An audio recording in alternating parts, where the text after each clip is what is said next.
Bonjour à tous. Euh, J'avais envie, depuis quelques jours, de vous parler de la maladie de Lyme, dans le but de donner des informations à la fois sur la maladie, les symptômes, mais aussi les traitements. Parce que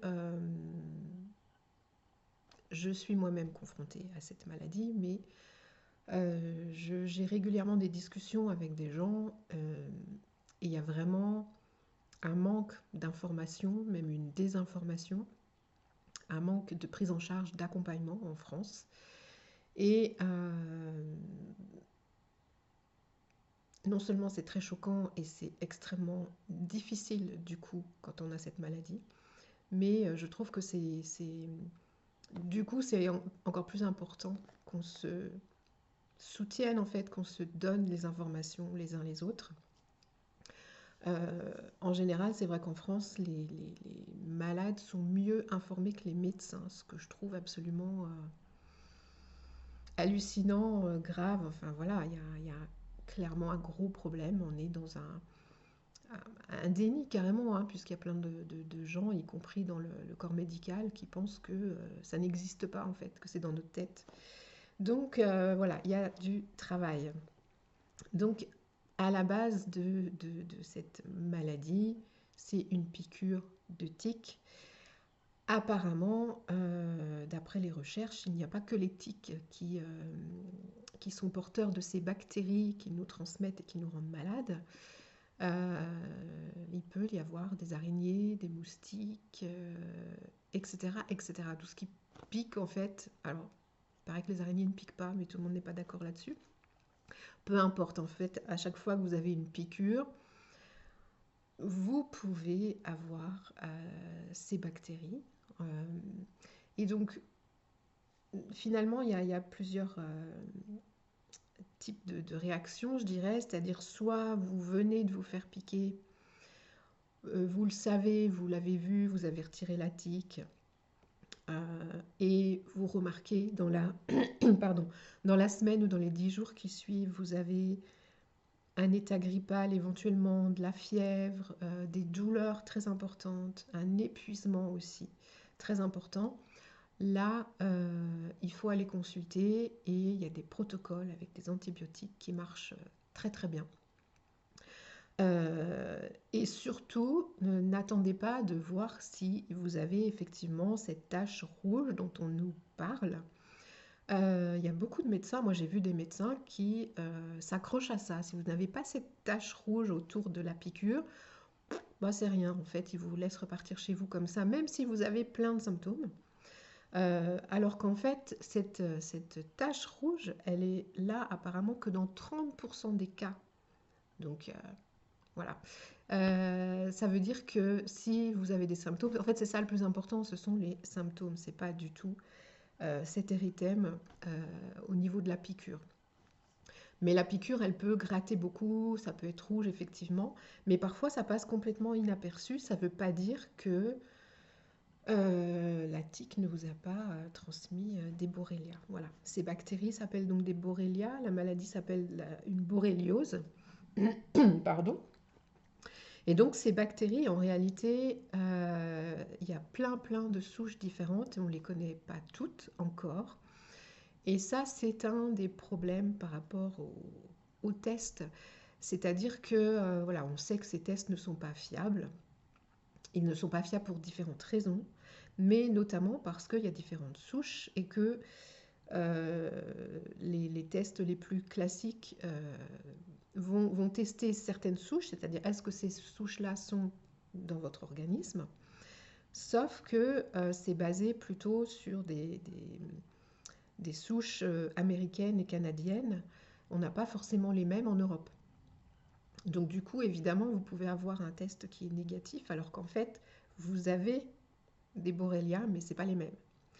Euh, Apparemment, toujours encore aujourd'hui, le mieux, c'est de se faire tester avec un laboratoire allemand.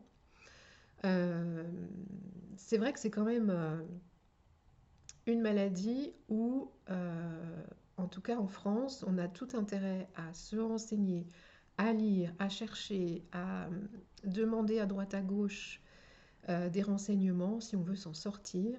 Et il ne faut pas attendre un traitement remboursé par la Sécu. Non, on va être obligé d'aller là aussi à droite à gauche pour trouver ce qui nous convient. Et il n'y a pas de prise en charge. Ce n'est pas des traitements pris en charge. En France, je voulais dire une chose par rapport aux antibiotiques, c'est que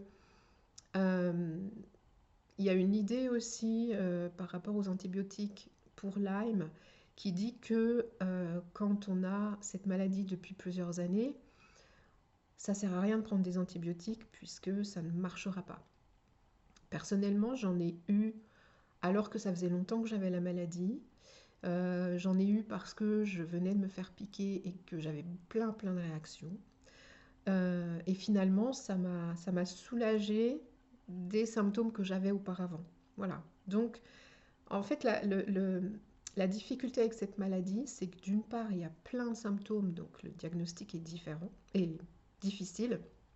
Et c'est difficile aussi pour le patient. Mais c'est aussi très individualisé, c'est-à-dire les symptômes sont individuels et les traitements doivent être individualisés parce que on n'a pas tout à fait les mêmes symptômes et on ne va pas réagir tout à fait de la même manière chacun au traitement.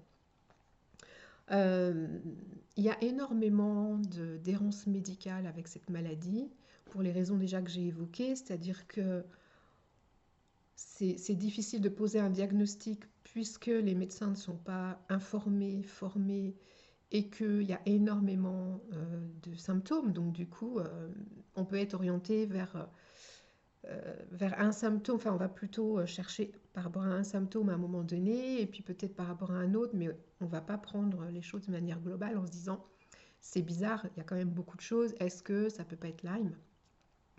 Et du coup, il y a beaucoup d'erreurs de diagnostic. Avec, alors évidemment, on va vous dire que c'est peut-être dans votre tête, que vous faites une dépression, ça peut être de la fibromyalgie, de la sclérose en plaques, Alzheimer. Enfin voilà, on peut vous diagnostiquer toutes sortes de choses qui ne sont pas Lyme, mais que vous n'avez pas en fait.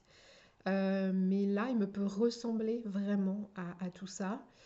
Et ça peut être vraiment grave ces erreurs parce que dans ce cas-là, bah, du coup, vous n'allez pas avoir les bons traitements, donc c'est sûr que ça ne va pas marcher. Et en plus, il y a des traitements, notamment pour la sclérose en plaques, qui sont extrêmement lourds et qui ne vous soigneront pas, ça c'est sûr, puisque ce n'est pas ce que vous avez.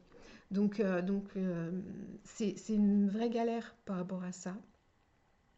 Je sais qu'il y a des personnes qui se suicident parce qu'elles elles trouvent pas d'issue, en fait, elles sont dans une impasse, il n'y a pas d'accompagnement, il n'y a pas de prise en charge, il n'y a pas de conseil.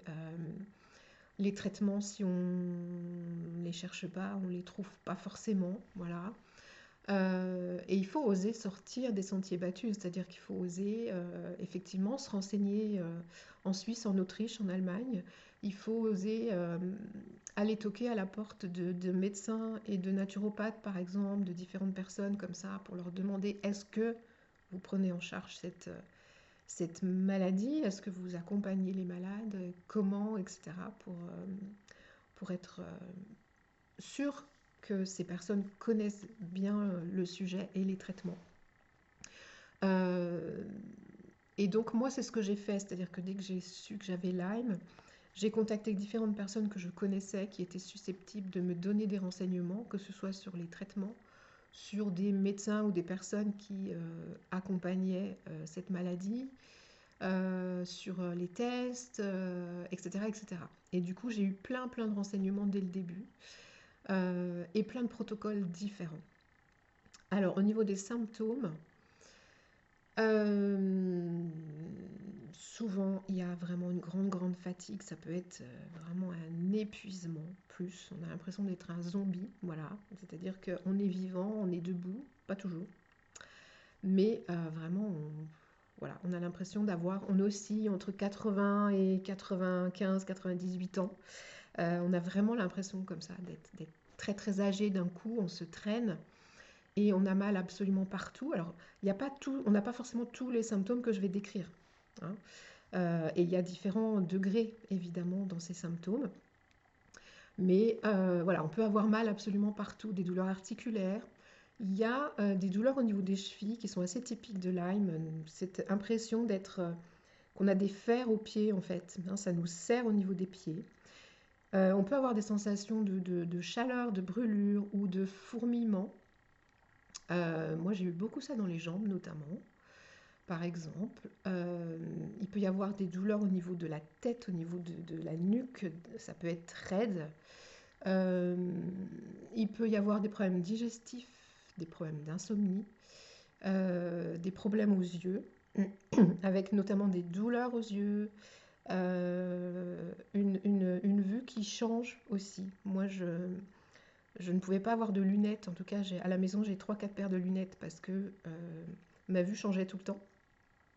Et là aussi, il y a des ophtalmos qui sont au courant du lien entre Lyme et les yeux, mais il y en a plein qui n'y connaissent rien du tout et qui vont vous engueuler. Moi, ça m'est arrivé de me faire engueuler parce que l'ophtalmo voulait absolument que je mette des lunettes avec des verres progressifs, alors que je ne peux pas, ça ne me convient pas. Et ça me crée des vertiges, des faux vertiges. Alors ça fait partie aussi de Lyme.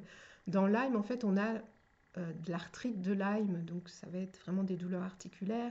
On a la neuroborréliose, donc là c'est au niveau du cerveau, des méninges, des nerfs.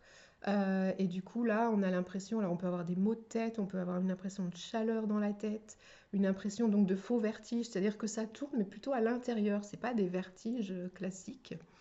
Il y a tout le temps un mouvement dans la tête. Il peut y avoir des acouphènes, l'impression d'être serré à ce niveau-là. Je vais forcément en oublier. Il peut y avoir de la fièvre. Il peut y avoir des épisodes de fièvre. Euh, Qu'est-ce que j'ai oublié? Je ne sais plus, mais voilà, il peut y avoir vraiment énormément de choses. Euh, et c'est, en fait, quand vous avez voilà, de la fièvre, des douleurs et cette impression d'être un zombie, de ne plus pouvoir avancer, de ne plus pouvoir vous lever, euh, vous ne pouvez plus faire de sport, vous vous traînez, ça peut être quand même une indication. Mais on peut avoir le sentiment que oui, on est un peu fatigué, mais sans plus. Mais par contre, on va tomber peut-être malade plus facilement, plus souvent. Alors, chez chacun, en fait, ça va se manifester différemment. D'où la difficulté de la prise en charge et du diagnostic. En ce qui me concerne, par rapport au traitement, euh, on m'a beaucoup dirigée au départ vers des huiles essentielles, mais moi j'ai un peu du mal avec ça parce que je suis très sensible et pour moi c'est très fort et trop fort. Il faut savoir que quand on prend des traitements pour Lyme, au moment où ces bactéries elles sont tuées, elles libèrent des toxines. Et là, en fait, vous avez beaucoup, beaucoup de symptômes. C'est vraiment extrêmement douloureux, hein. Déjà, au quotidien, c'est douloureux, c'est difficile. Mais alors, voilà, au moment où vous prenez les traitements, là, vous êtes couché, avec éventuellement de la fièvre, avec des douleurs très, très fortes. C'est extrêmement difficile à vivre. Donc, du coup, c'est vraiment nécessaire d'être bien accompagné parce que il y a des personnes qui accompagnent et qui pensent que vous êtes un peu obligé de passer par ça.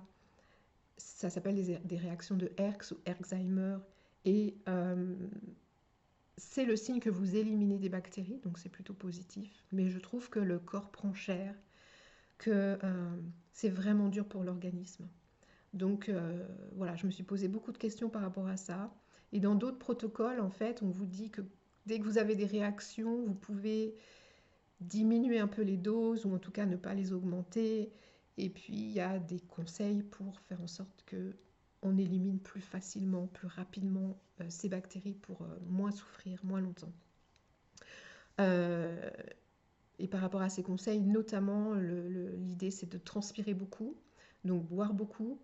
On peut faire des saunas, on peut prendre des bains aussi, éventuellement avec du sel d'Epsom, mais même déjà du gros sel. Ça va vous aider à éliminer, à transpirer et ça va vous aider aussi par rapport aux douleurs. Voilà, par rapport aux conseils qu'on peut donner en cas de grosses douleurs. Et puis, il y a des plantes qu'on peut prendre spécifiquement dans ces moments-là. c'est essentiellement quand même des traitements à base de plantes qui fonctionnent. Donc moi, j'ai commencé finalement par l'homéopathie. C'est-à-dire que la personne qui m'a dit que j'avais Lyme m'a conseillé de prendre de l'homéopathie. Donc c'est Borrelia en fait. C'est une ou des souches de Borrelia, je ne sais pas, en homéopathie, en dose, à une très haute dilution. Et moi déjà, ça a changé ma vie de prendre ça pendant 6 semaines. Et donc il faut commander ça en Suisse parce qu'on ne peut pas les trouver en France. On peut passer par une pharmacie française, éventuellement, ça existe. Moi, c'est ce que j'ai fait, mais c'est pas toujours possible, hein. Mais sinon, heureusement, avec Internet, on peut quand même réussir à commander des traitements à l'étranger. Il y a un traitement allemand également qui marche. Alors, c'est pas un traitement pour Lyme, mais les chercheurs se sont aperçus que ça soulageait les malades de Lyme. Ça s'appelle du Zeckenbissfieber. Ça se commande dans une pharmacie allemande où les gens parlent français. Et donc, pardon, c'est en dilution, là c'est en gouttes. Et on a des dilutions différentes à prendre sur plusieurs mois. Et donc effectivement, ça soulage très très bien les symptômes. Ensuite, vous avez donc des traitements avec les huiles essentielles qui existent toujours. Alors vous pouvez trouver des protocoles entiers, vous achetez tout ce qu'il faut pour faire votre traitement. Sinon, vous pouvez acheter juste voilà, ce que vous voulez. C'est souvent, enfin c'est principalement avec des plantes assez costauds. Il y a différents thym, il y a de la sarriette, en général il y a de l'origan. On peut prendre aussi du pépin de pamplemousse par exemple, des choses comme ça, de la propolis.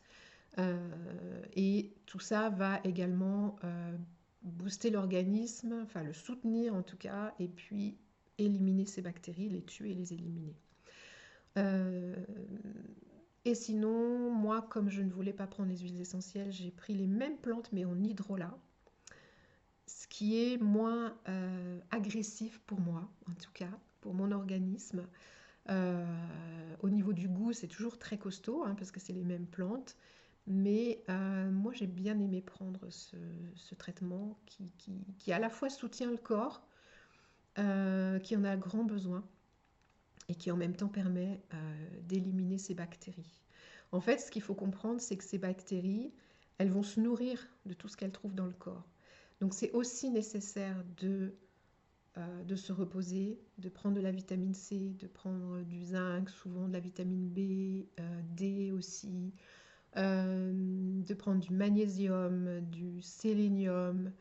Euh, alors évidemment, vous pouvez faire des prises de sang pour voir où vous en êtes avant de vous supplémenter. Mais voilà, le corps a besoin de collagène aussi, par exemple. Euh, Parce que en fait, sinon, l'organisme s'effondre petit à petit. Et donc, on a besoin que notre organisme soit suffisamment euh, fort pour pouvoir aussi supporter ces traitements, pour pouvoir euh, passer au-delà de cette maladie, en fait. Donc, il y a absolument besoin d'un traitement spécifique, mais aussi besoin de différentes choses pour aider le corps, soutenir le corps. Voilà. Et au niveau des traitements également, il y a notamment deux protocoles qui existent. Alors, je ne sais pas comment ça se prononce, mais ça porte les noms des médecins qui ont mis au point ces protocoles, le protocole Bunner et le protocole Coden, avec des plantes en teinture mère. Et en général, il faut commencer par une goutte par jour, et on augmente chaque jour d'une goutte pour éventuellement arriver à 30 gouttes 3 fois par jour, par exemple. Avec certains, ça va être beaucoup plus ou moins. Il y a un protocole où il y a principalement 3 plantes, avec éventuellement d'autres qui viennent s'ajouter. Il y a un protocole où il y en a plus, où c'est peut-être plus détaillé aussi en fonction des symptômes. Ce qui est intéressant avec ces protocoles, c'est que vous pouvez trouver des livres qui les décrivent en détail. Et vous pouvez trouver aussi, il y a des sites internet et des laboratoires qui vendent ces plantes, qui ont créé des brochures et des PDF qui sont extrêmement bien faits, extrêmement intéressants, où vous allez avoir plein de renseignements sur la maladie, les effets, les symptômes, les traitements. Chaque plante est détaillée, à quoi elle va servir, qu'est-ce qu'il faut faire si vous avez une réaction de Herx, etc. etc. Donc c'est des mines d'or en fait, ces sites et ces PDF et ces petits fascicules. Et ces protocoles sont les protocoles qui marchent. Voilà. Alors c'est à prendre pendant des mois. Ça coûte un peu cher parce que du coup, comme je disais tout à l'heure, on sort du système de la sécurité sociale et du coup de la prise en charge classique. Mais ça vaut la peine évidemment si on veut guérir de cette maladie. Il y a réellement des guérisons avec ces protocoles. Voilà. Ça ne marche pas à 100%, mais je crois que c'est 70 ou 80%. Et en tout cas, voilà, ça s'ajuste en plus, ça peut s'individualiser, donc ça c'est très intéressant. Ce qui est important de comprendre, c'est que avec ces bactéries, les Borrelia, il peut y avoir aussi d'autres bactéries qui créent ce qu'on appelle des co-infections. Et dans le cas où on n'arrive pas à guérir, à aller mieux, ça peut être dû à ces co-infections qui peuvent être détectées par des prises de sang et qui peuvent être du coup aussi ciblées avec des plantes en particulier. Il y a dans les protocoles dont je parlais, il y a des plantes qui vont travailler notamment sur ces différentes co-infections, donc qu'il faut associer au traitement. Associé à Lyme, la plupart du temps, il y a des problèmes digestifs avec beaucoup d'intolérance alimentaire, un intestin perméable, très souvent, des dysbioses, candidoses également. Et il y a souvent aussi associé une sensibilité électromagnétique, une sensibilité aux ondes. On ne sait pas vraiment si c'est Lyme qui provoque ça ou si c'est l'intestin perméable qui fait que on est plus sensible à Lyme, on va déclarer Lyme, parce qu'en fait on peut être porteur des bactéries pendant des années et ne jamais déclarer la maladie. Ce qui fait qu'on déclare la maladie, souvent c'est un gros stress, c'est un choc physique, psychologique, c'est une maladie.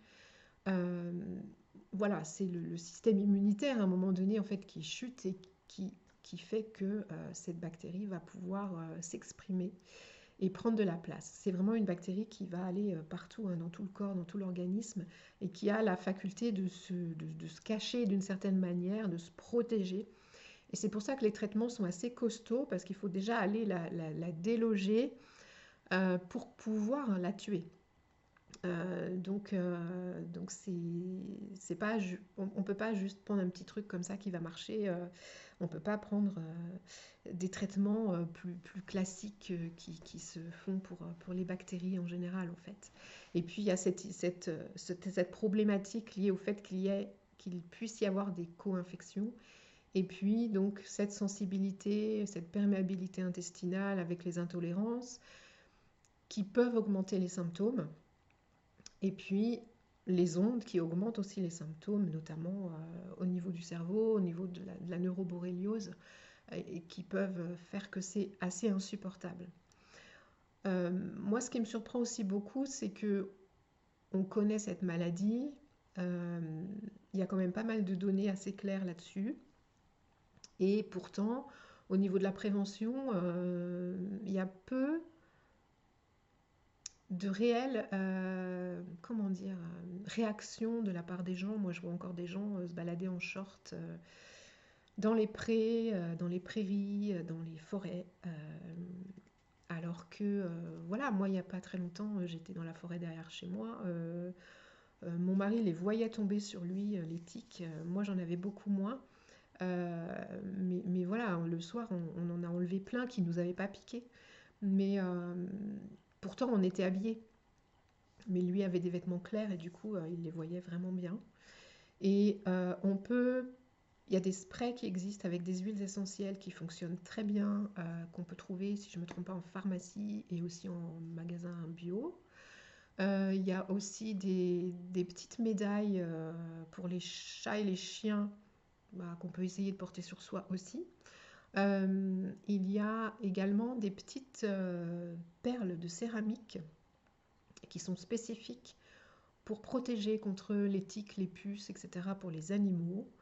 On peut très bien les utiliser pour soi aussi et les mettre par exemple en pendentif ou se faire un bracelet. En fait, ils sont intégrés dans des colliers par exemple pour les chats et les chiens. Notamment, on peut se faire un collier en macramé, un bracelet en macramé, c'est très simple à faire, en insérant ces perles pour se protéger, parce qu'apparemment ça marche très très bien, ça éloigne les tiques. Peut-être que ça marche sur les moustiques aussi. Donc voilà, ça c'est très important en fait de se protéger, de bien s'habiller. Quand on a été se balader le soir, de se prendre une douche et de regarder et si on vit avec d'autres personnes, demander aux autres personnes de regarder partout pour enlever les tiques le plus vite possible. Euh, et donc pas en tirant dessus, mais avec un tire-tique notamment. Il y a différents tire-tiques qui existent pour les enlever. Et puis ensuite, on surveille dans les jours qui suivent et jusqu'à 10 jours. On surveille si on a des symptômes ou pas pour pouvoir réagir vite. Parce que si vous réagissez vite et que vous prenez un traitement à base d'antibiotiques, ça fonctionne. Voilà, vous n'aurez plus tous les problèmes qu'on peut avoir ensuite. Et c'est beaucoup mieux d'être diagnostiqué très rapidement parce que moi j'ai galéré pendant des années à avoir l'impression que j'allais mourir et je ne savais pas ce que j'avais et personne ne savait ce que j'avais. Donc voilà, c'est absolument horrible de traverser ça. Ma fille a un camarade de classe au lycée qui était dans la même situation et qui est venu un jour au lycée pour dire au revoir à tous ses camarades parce qu'il pensait que c'était la fin en fait, qu'il allait mourir. Jusqu'à ce que, en fait, comme il a été hospitalisé, il y a un médecin qui s'est dit, tiens, on va peut-être tester Lyme, on ne sait jamais. Et en fait, c'était ça. Et comme ça faisait pas très très longtemps qu'il avait la maladie, malgré tout, voilà, il a eu des traitements qui ont fonctionné et il va très bien. Donc voilà, c'est vraiment quelque chose qui peut être extrêmement douloureux, extrêmement lourd, et ça me semble vraiment important qu'on se transmette toutes les informations nécessaires. On peut travailler aussi avec l'alimentation. Il y a beaucoup de gens qui disent qu'il y a un lien aussi avec le virus d'Epstein-Barr, la mononucléose. D'ailleurs, il y a des gens carrément qui pensent que les symptômes qu'on a, ce ne sont pas des symptômes de Lyme, mais du virus d'Epstein-Barr, qui peuvent peut-être être un peu différents parce qu'on a ces bactéries. En tout cas, voilà, je ne vais pas pouvoir, pardon, je vais pas pouvoir détailler ici et mettre tous les liens intéressants. Donc, ce que je vais faire en fait, c'est que je vais faire un article sur la maladie de Lyme avec ce que je viens de vous dire. Et je mettrai plein de liens vers des livres, vers des protocoles, vers des laboratoires, euh, etc., etc. Et comme ça, vous pourrez vous renseigner, vous procurer les plantes si besoin, et vous renseigner aussi auprès de vos médecins, naturopathes, etc., pour que vous puissiez être pris en charge. Mais ça me paraît aussi très important que les gens qui n'ont pas Lyme se rendent compte que c'est très lourd, qu'on est très seul. On est vraiment non seulement on n'est pas accompagné au niveau médical, mais même autour de nous, les gens ne se rendent pas compte. Parce que quand vous avez l'impression d'être un zombie, que vous avez zéro énergie, que vous vous traînez toute la journée, les autres ne se rendent pas compte évidemment de votre état. Ils peuvent avoir l'impression que vous en faites un peu trop, qu'il suffit de vous mettre un petit coup de pied aux fesses et que voilà, ça va aller mieux. Alors qu'en fait, on sait qu'il y a des sportifs de haut niveau qui, du jour au lendemain, ne peuvent plus rien faire. Ils n'ont plus aucune énergie, il n'y a plus de jus, en fait, pour faire quoi que ce soit. Et d'ailleurs, ce que j'ai remarqué, c'est que moi, dans les moments où je vais mieux et où je refais un peu de sport, Enfin, en tout cas, j'ai eu toute une période où je refaisais un peu de sport je mettais des jours et des jours à m'en remettre en fait. J'avais tout de suite une inflammation importante qui repartait, une fatigue énorme. Donc du coup, je suis obligée de faire des choses douces, tranquilles. C'est vrai que j'ai plus l'impression que mon corps me dit fous-moi la paix. Évidemment, ça peut être aussi très intéressant de se faire accompagner par rapport à cette maladie au niveau émotionnel. Qu'est-ce qu'elle vient nous raconter, cette maladie? Pourquoi elle est là? Pourquoi elle s'est exprimée chez nous et pas chez d'autres? Et c'est toujours un plus, en fait, et on peut avoir de belles surprises en se retrouvant sans plus aucun symptôme. Moi, ça m'est arrivé à plusieurs reprises de ne plus avoir aucun symptôme du jour au lendemain. De la même manière que je peux avoir des symptômes du jour au lendemain. Donc c'est assez particulier comme maladie, mais du coup, c'est vrai qu'effectivement, ça fait aussi beaucoup penser à la mononucléose qui est comme ça un peu cyclique, où il y a des moments où ça va et des moments où on est totalement épuisé. Donc on comprend là le lien. Et il y a un médium américain qui a développé toute une approche notamment avec l'alimentation, mais pas que, avec des compléments alimentaires aussi. Euh, et avec beaucoup aussi un nettoyage du corps, enfin une élimination des métaux lourds, parce qu'il y a un lien également avec ça. Enfin, en fait, on nettoie le corps de ces toxines d'une manière générale pour retrouver la santé, la forme, l'énergie. Voilà. Je pense que j'ai dit l'essentiel de ce que je voulais vous dire ici dans cette vidéo. Et donc, si vous voulez plus de renseignements, vous pouvez évidemment me contacter, mais je mettrai plus de renseignements, plus de précisions et des liens dans l'article sur mon site pour que vous puissiez voilà, aller voir tout ça par vous-même et puis éventuellement commencer un traitement si besoin, et en tout cas être beaucoup plus au courant sur cette maladie, sur les symptômes, sur toutes ces co-infections et puis les traitements qui fonctionnent. Voilà, je vous souhaite plein de bonnes choses et je vous dis à très bientôt. Prenez soin de vous.